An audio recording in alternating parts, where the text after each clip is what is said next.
நவராத்திரி பண்டிகை என்றாலே நமக்கு உடனே நினைவுக்கு வருவது கொலுபொம்மைகள்தான். ஒவ்வொரு ஆண்டு நவராத்திரி பண்டிகையின் போதும் வித்தியாசமான கொலுபொம்மைகளை வைத்து அழகு பார்க்க பலர் விரும்புகின்றனர். அந்த விதத்தில் திருச்சியில் மிக பெருமளவில் கொலு வைத்து நவராத்திரி பண்டிகையை கொண்டாடும் ஒரு குடும்பத்தை பற்றி இப்பொழுது பார்க்கலாம்.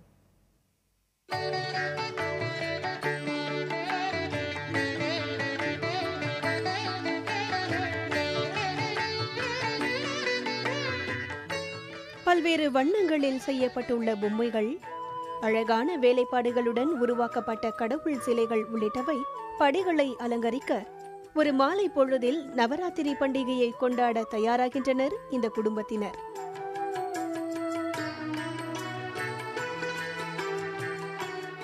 கொலு பொம்மைகளை கண்டு ரசிக்க விருந்தினர்களும் வந்து சேர குழந்தைகள் பக்தி பாடல்களை பாடி மகிழ்விக்கின்றனர்.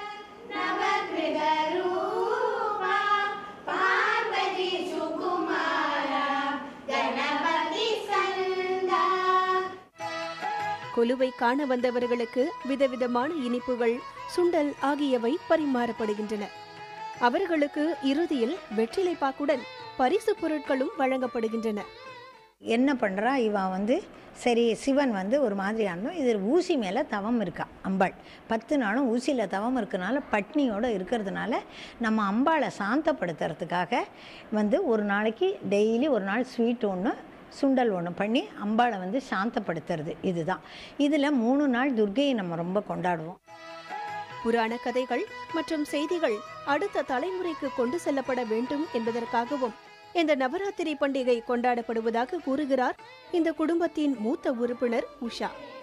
வசந்த நவராத்திரி, ஆஷாட நவராத்திரி, சாரதா நவராத்திரி ஆகிய 3 வகை நவராத்திரிகளில் சாரதா நவராத்திரி மட்டும் வீட்டில் கொண்டாடப்படுவதாகவும் அவர் கூறுகிறார். இதில் 3 நாள் துர்க்கையை நம்ம ரொம்ப கொண்டாடுவோம். அதில் துர்க்கை எப்படின்னா நல்ல ஒழுக்கங்கள், நல்ல ஒரு இதை சொல்லி கொடுத்தா நல்ல இது வந்தால் தான் வாழ்க்கையில் நம்ம முன்னேற முடியும். அப்போ அடுத்தது லக்ஷ்மி வருவோம் நம்மக்கிட்ட. 3 நாள் லக்ஷ்மி. அந்த லக்ஷ்மி தனம் வந்தாக்கா அதை புத்தியோட அறிவாக வச்சுட்டு நம்ம இருக்கிறது சரஸ்வதி கொடுக்குறா. இந்த 3 நாளும் இப்படி 9 நாளும் 9 நவராத்திரி வச்சு வரவாளுக்கெல்லாம் நிறைய மஞ்சள், குங்குமம், வெத்தலை பாக்கு நிறைய கொடுக்கணும் சுமங்கலிகளுக்கு. குழந்தைகளை ஈர்க்கும் விதத்தில் ஒவ்வொரு ஆண்டும் ஒவ்வொரு விதமான கருப்பொருள்களில் கொலு பொம்மைகளை வைப்பதாக கூறுகிறார் தீபா. குழந்தைகளுக்கோசரம் ஸ்கூல்ஸ் வைப்போம், பார்க் செட் வைப்போம், அப்புறமா பாட்டி வடை சுடுற கதை, அப்புறம் தாயக்கட்டை செட்டு, அந்த மாதிரி வருஷம் ஒரு கான்செப்ட் வைப்போம். ஃபஸ்ட்டு ஒரு 2009 மூணார் அதெல்லாம் ஃபுல்லாக வச்சுருந்தோம். அப்புறமா கட்டடம் கட்டுறது, அப்புறம் எந்திரம், சினிமா தேட்டரில் எப்படி மனுஷங்க சினிமா பார்க்குறது அதெல்லாம் வச்சு நியூஸ் பேப்பரில் ஃபோட்டோலாம் வந்தது. நெக்ஸ்ட்டு இன்னொரு வருஷம் 7 வண்டர்ஸ் வச்சுருந்தோம்.